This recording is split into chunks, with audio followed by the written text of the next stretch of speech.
You see, 1979, we had an opening in Ghana. Actually from 1978. But 1979, we really started going to Ghana. And I will go at the weekend. And we'll go by road. And it was quite hard. Quite hard.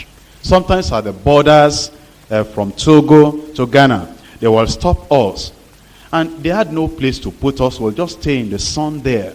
And when you are hungry, all that you could eat will be that you will have some, bread or whatever, milk. But those things, sometimes they're so hot that you really don't enjoy them. And eventually we get to Ghana. And the place will get accommodation. The beds will be full of these, bed bugs, insects. That when you wake up in the morning, you will see that the whole bed had been stained by your blood. And yet, we needed to do some work there, real foundational work.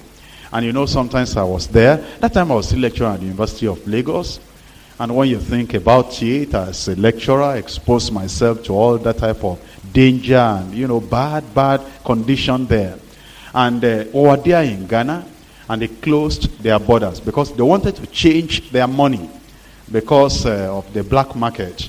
And when they closed their borders, and I didn't even take permission from the University of Lagos because I just went on a Friday so as to do something there and come back Sunday night. That Friday, they made the announcement over the radio all over Ghana that they were closing the borders.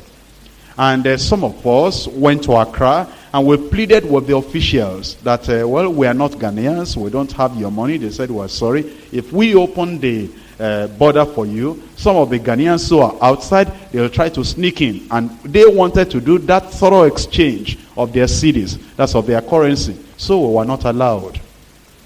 And I was in there. No money, no food, no good accommodation.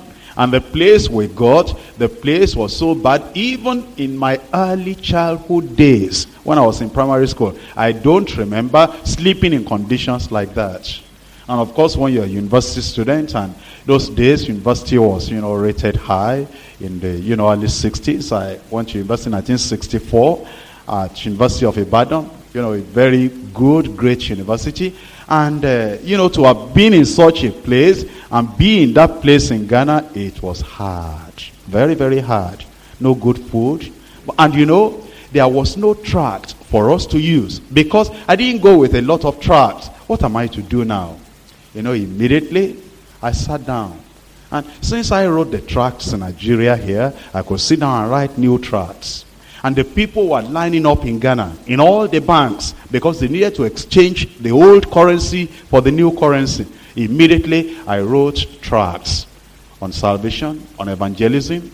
And the following day, I took them to the press over there. I didn't have money. I said, take my word, I'll pay you later. There's no money now, the borders are closed. And they printed everything for me. And I got some people in Ghana, and I distributed them to all the banks where people were waiting. And I said, go and distribute there. When we did that in Kumuyi, I sent people to all the towns in Ghana. And I said, this is how to do the work of God.